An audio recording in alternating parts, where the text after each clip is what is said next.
तो कार्य केली का आमचे लोक बांबू घेऊन गेले. तो जर ठोकले की मोठा फोटा ठोकले. इथं धनंजय मुंडे केले त्या जागेवर. इथं नारायणपूरची इथं उदय सामंत साहेब जागा सांगतोय तुम्हाला नाही. जागाला वाळत मारून ठेवले कोण कोण बसल्याला. इथल्या कोपऱ्यात बच्चे गुरु साहेब आहेत. इथं न्यायमूर्ती गायकवाड साहेब आहेत. त्यांच्या शरीर कुठे न्यायमूर्ती आहेत. त्यांच्या पाठीमाग संतोष ठाकूर. त्यांच्या पाठीमाग याच्यावर टेबलावर कोपर ठेवून मग एक शेवटी कोपर ठेवून इथं सगळ्या समोर चर्चा चालू होईल. आणि ते निघतात तुझ्याला म्हणला त्या तुझ्या कसा हल्ला म्हणला नाही. त्यांनी कसा हल्ला म्हणला नाही. कसा तुमच्या आधी 150 वर्षापासून आरक्षण आमचं फक्त आम्हाला माहित नव्हतं ते हाई. आता माहित झालंय. माहित झालं तुम्ही मोठ्या मनात म्हणा त्यांचं धर्म द्या त्या त्यांना आरक्षण. कारण तुमच्या जागेवर मराठा असतात तर तसंच म्हणला असत.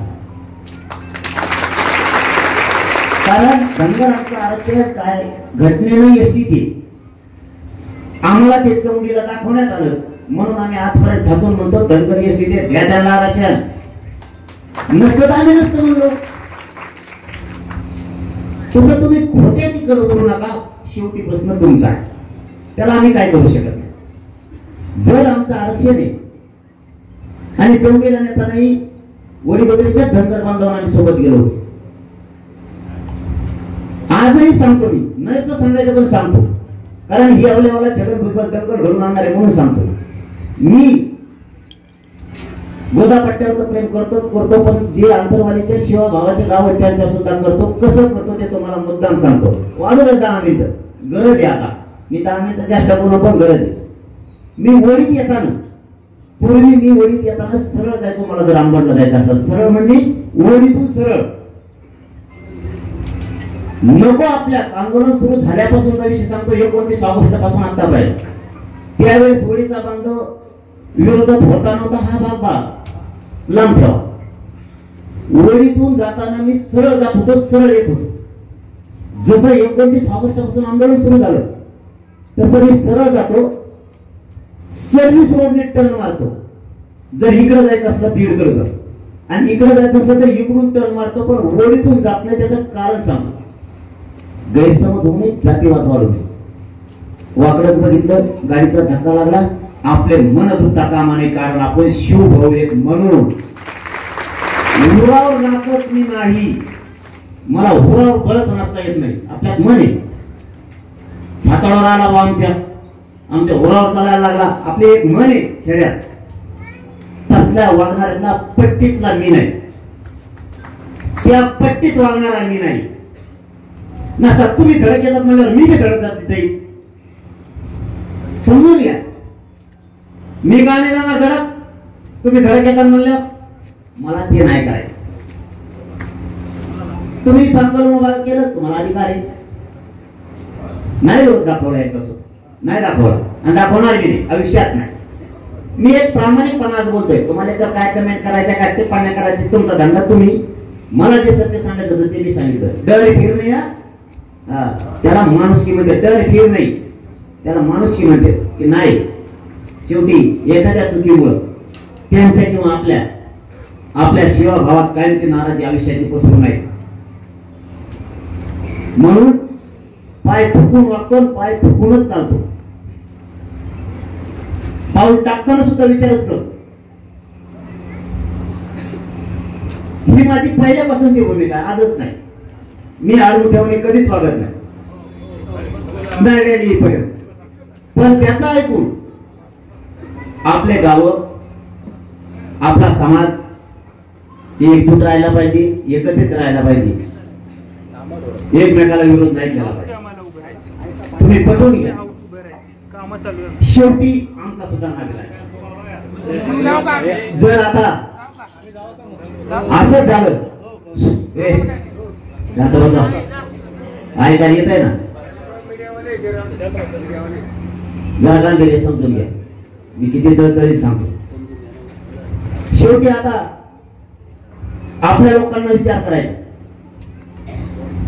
कोणत्या भूमिकेत राहायचं. तुम्ही एक पट करता हे दुप्पट करतील. हे सुरूच राहणार. मग आम्ही हटत नाहीत हे मात्र खरं, कारण तुम्हाला खरं मान्य करावं लागणार.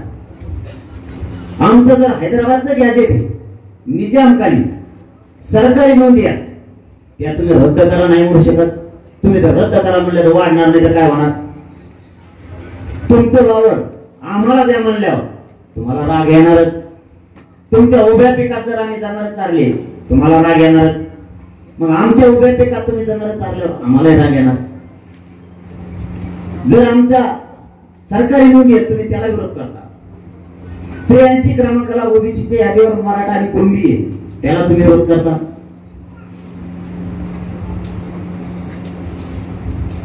आमचं बॉम्बे गव्हर्नमेंटचं गॅजेट आहे त्याला तुम्ही विरोध करणार. सातारा संस्थांचं आहे त्याला करणार. कोणती भूमिका आहे? आम्ही कोणता जातीवाद करायला लागलो? तुम्ही किती मिरवणुका काढल्या त्याबद्दल आमची कधीच नाराजी असण्याचं कारण. ती त्याचा अधिकार करा. मराठ्यांनी त्यांच्या रुसायची काय गरज? हे आंदोलन मराठ्यांचं आहे. अंतरवालीतलं हे सुरू राहणार. कोणी सोबत असला आणि नसला तरी हे सुरू राहणार. काय घटनामध्ये झाल्या गेल्या त्या सोडून द्या. मोठे मन करा. काही चुका पदरात घ्यायचा शिका. आणि जातीसाठी मी प्रचंड अपमान सहन केलाय. प्रचंड. माझ्या उभ्या आयुष्यात मी जे शब्द ऐकले ते शब्द ऐकले. फक्त जातीसाठी मी अपमान पचवला गेला सुद्धा. करू दे अपमान. कोणी काही बोलतं, कोणी मीडियात बोलतं, कोणी शाजूकपणानं भी बोलतंय. दीड दिवसातच प्रश्न विचारला त्याचं उत्तर बरोबर मराठ्यांच्या आंदोलनाच्या बाजूने देण्याऐवजी त्याच्या सोयीचं कसं द्यायचं, त्याची बाजू कशी सावरून घ्यायची ते द्यायचं. प्रवक्ता असल्यासारखं सत्ताधाऱ्यांचं बोलायचं. लय हुशार असल्यासारखं सगळं आंदोलन तेच चाली देत असं. अरे करोडो मराठ्यांच्या हाताच्या आंदोलनामागे ते चाली देत. तू कोण आणि मी कोण? धोरणात राहावा. शेवटी जातीचा प्रश्न आहे. लय हुसकू नाही. लय प्रसिद्धीच्या हवासापोटी एकदा जर लागली प्रसिद्धीची सवय तर माणूस इतका हवा तोडतो काय बोलतो कळत नाही. पण शेवटी समाजाच्या अन्नात विष नाही काढलं पाहिजे याचा विचार झाला पाहिजे. शेवटी समाज मोठा आहे. शेवटी समाज मोठा आहे. लय मोठा आहे. या समाजाची बरोबरी नाही करू शकत कोण. इतका मोठा. एवढ्या मोठ्या समाजाच्या खिलाफ जाणार. केल्या चुका मान्य करा आणि सोडून द्या. केल्या चुका मान्य करा आणि सोडून द्या. गावाच्या मराठ्यावर सुद्धा संकट आलंय. असतानशाने तर भाषाने. केल्या चुका सोडून द्या. मोकळे व्हा. मोठे मन दाखवा. आम्ही दाखवले. ज्याने आमच्या आयामायला घोडे लावले त्यांना सुद्धा आम्ही जवळ केलं. नको जातीचं काम आहे. कुठं लावून धरतो कोणचा तीर मारायला निघाला निघू नको. शेवटी जातीशी नको बेमानी. जातीशी बेमानी नको. समाजाची बेमानी नको. कारण काय मिळणार नाही आपल्याला. त्यातून किती लांब हात घातला तरी राखच निघणार आहे बाहेर. समाजाच्या विरोधात गेला. समाजाच्या बाजून राहिला तर हात घातला की सोनच निघत. काही मिळणार नाही. शेवटी शून्य असणार. आज असल पाठीवर हात. आज असल पाठीवर माहेर फिरायचं. आज असल शक्ती. पण शेवटी शून्य हातात लागल. सगळ्यात बलाढ्य शक्ती फक्त जातीत आणि मराठ्यात. ही शक्ती कोणचं सरकार नाही रोखू शकत. कोणचं एवढे यांनी. म्हणून माझं सगळ्यांना सांगणं की झालं गेलं सोडून द्या. गावातल्या लोकांकडे बी कोण आपल्या विरोधात गेलाय ओबीसीचा कोण मराठ्यांचा गेलाय म्हणून एकमेकाकडे वेगळ्या नजरेनं बघू नका. उद्यापासून पुन्हा प्रेमानं बघायला सुरुवात करा. झाला बदल तर चांगला, नाही झाला तर आपले जरा आपण काढणारच. त्याला आपला नाविलाज. शेवटी त्याचाच ऐकून यांना काही करायचंच असेल महाराष्ट्रातल्यांना त्याला आपला नाविलाज. पण आपण होऊ द्यायचं नाही. काही झालं तरी नाही होऊ द्यायचं. आता सगळ्या सोयऱ्याच्या अंमलबजावणीचा विषय. आपल्या मागण्यात पहिल्यापासून मागच्या पण बाईट काढा, मला दिवस द्यायचा नाही, मी समाजाच्या पुढे गेलेला नाही, समाज बी माझ्या. पहिल्या बाईट काढून बघा. आपण पहिल्यापासून म्हणतोय 83 क्रमांकाला मराठा आणि कुणबी एकच आहे आणि 2004 चा मराठा आणि कुणबी एक असलेला जिया दुरुस्त करा आणि मराठा आणि कुणबी एकच सरसकट आरक्षण द्या. हीच मागणी आहे पहिल्या दिवसापासून. 2004 चा जिया दुरुस्तीसाठी अर्जुन खोतकर साहेब मुंबईत गेले होते. जुन्या आठवणी आणून देतोय तुम्हाला. केला नाही, मान्य केला नाही आपण, त्या दुरुस्ती झाली नाही म्हणून. म्हणजे आपली मागणी आहे. काय असतं, दगेखोर सरकार जर असलं, समाजाचे मुडदे पाडणारं सरकार असलं, समाजाला फसवणारं जर असलं, तर त्याच्याशी एका गोष्टीवर चालून नाही चालत, 2-3 हत्या ठेवायला लागतात. म्हणून आपण सगळ्या सोयऱ्याच्या मागणी बरोबर मराठा आणि कुणबी एकच ही मागणी केली. हैदराबादचे गॅजेटची केली, सातारा संस्थान, बॉम्बे गव्हर्नमेंटचं संस्थान गॅजेट आणि 83 क्रमांकाला मराठा आणि कुणबी एक ही मागणी कायम धरलेली सगळे सोयऱ्याची. आता त्यात काय जे बैठकाला नाहीत का ते पलट्या आणायले. बैठकाला नव्हते. चंद्रकांत पाटील दादा कवाच बैठकी नाही, एका भिम्यात होता ना बघितलं त्याचा. ते म्हणतंय जाऊ दे आता, 100 देश साहेब म्हणजे बोलू नका, जाऊ द्या. ते काय म्हणते दादा, चंद्रकांत दादा म्हणते ती जी अधिसूचना काढली, मान्य झाली, तेव्हाच माघारी गेली. तुम्ही होता का तिथं? नाही. तुम्हाला त्यातलं काय माहित आहे का? नाही. आणि तिथेही सांगितलं होतं ही व्याख्या आम्हाला मान्य नाही, तुमची तुम्हाला ठेवायचं तर ठेवा, आबगड करा.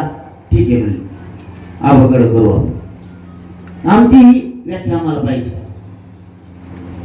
म्हणजे तुम्ही पलट्या मारायला लागलात. आता मी पहिल्यापासून सांगतोय आमच्या व्याख्याप्रमाणे घ्या, आमची व्याख्या तुम्ही घ्याय ना.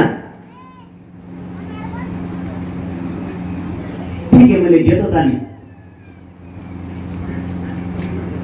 प्रत्येक वेळेस सांगतो सगळ्या सोयऱ्यांची व्याख्या आमच्या व्याख्याप्रमाणे घ्या, सगळ्या सोयऱ्याची मागणी, तरच अंमलबजावणी करा, नाही तर करू नका.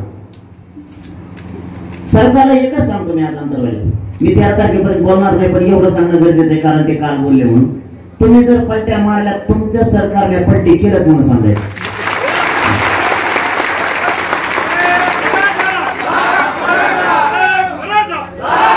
तुम्ही मला खोटं बोलून माझ्या समाजात मला येडं काढता, माझ्या समाजापासून मला तोडायचा प्रयत्न करता. तुम्ही मराठ्यांच्या आमदारांना, मंत्र्यांना भाजपाच्या किंवा शिवसेनेच्या, राष्ट्रवादीच्या बोलायला लावता. मी समाजाला पहिल्यापासून सांगतो मी आहे त्याच मागण्यावर ठाम आहे, मागण्या वाढलेल्या नाही. हे मुद्दाम पसरणार अशी मागणी होती, तसंच केलं, असंच केलं. यांचं म्हणणं काय, तुम्ही ऐकलेले गिरीश महाजन साहेब होते, हे ज्याची नोंद निघाली ना त्याचा चुलत्या, पुतण्या, काक्या, आजोबाला मिळतं, हे मला माहिती, सदुसरपासून मिळतं पहिल्यापासून. आपण म्हणतो सगळ्या स्वऱ्याल्या, ते झाले रक्ताचे नातेवाईक, चुलते, पुतणे, काके. ते काय म्हणतात मला, या काही गिरीश महाजन याच व्यासपीठावर म्हणले होते.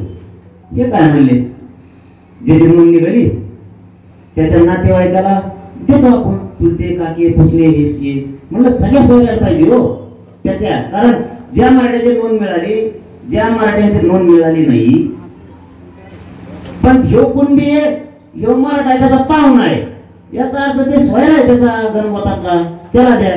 आणि मग म्हणतो ते सोयराच आहे ना, याची नोंद निघाली, ही त्याचा चुलता, ही त्याचा पुतण्या, हिरच झालेले ते. म्हणलं तुमच्या चुलते पुतण्या केव्हापासून सोयरे जाईल?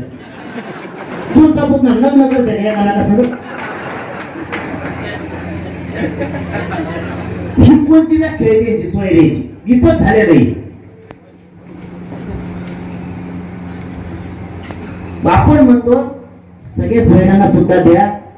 त्यांनी जे ज्याच्यासाठी आणले होते की त्यांचं म्हणणं होतं तुम्ही सरसकट म्हणू नका, सरसकटला त्यांचं लय दुःख होतंय. मी तर जाहीर झालेलो आहे, मी काय खोटं बोलतोय का, काय मी एकटा आहे का, काय मराठा समाजासमोर या मीडियाच्या बांधवासमोर बोललो. काही मराठे, काही अभ्यासक घरी झोपलेले असतील पदडीत, आता बडबड करते. याच्या माध्यमातून ऐकलं असं नाही, मीडियाच्या बांधवाच्या माध्यमातून तो आम्ही काय बोलणं चालू.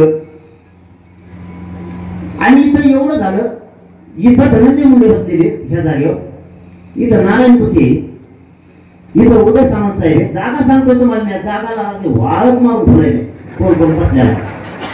इथल्या कोपऱ्यात बच्ची कुडू साहेब आहेत, इथं न्यायमूर्ती गायकवाड साहेब आहेत, त्यांच्या शेजारी दुसरे न्यायमूर्ती आहेत, त्यांच्या पाठीमाग संतोष यादव आहे, त्यांच्या पाठीमाग याच्यावर टेबलवर ओपर ठेवून मंगे चिवटे ओपर ठेवून इथं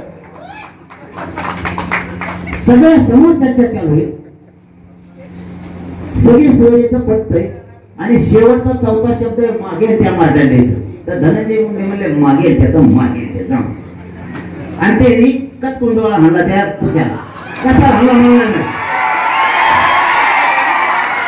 त्यांनी कसा हाणला म्हणला नाही, त्याचा तो लागला त्यांनी एकामेकाला कसा त्यांचा पहिला काही राग होता का आंदोलनासाठी हाणला मारला माहित नाही. त्यांचं ते दोघं विचारते एकामेकाला फोनवर काय असं. आणि सगळ्या सोयऱ्यांची इथून ठरलेली गोष्ट आहे.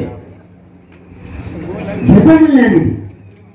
न्यायमूर्ती कशासाठी आणले चार तुम्ही, सचिव कशासाठी आणले, पंचायत सर सुद्धा होते. अरे असा कलेक्टर तर महाराष्ट्राला लागणार नाही. खरं सांगतो, कौतुक नाही करत, खूप कलेक्टर आपला जालना जिल्ह्यात चांगला आहे, खोटं नाही बोलत. असं म्हटलं असं इमानदार माणूस.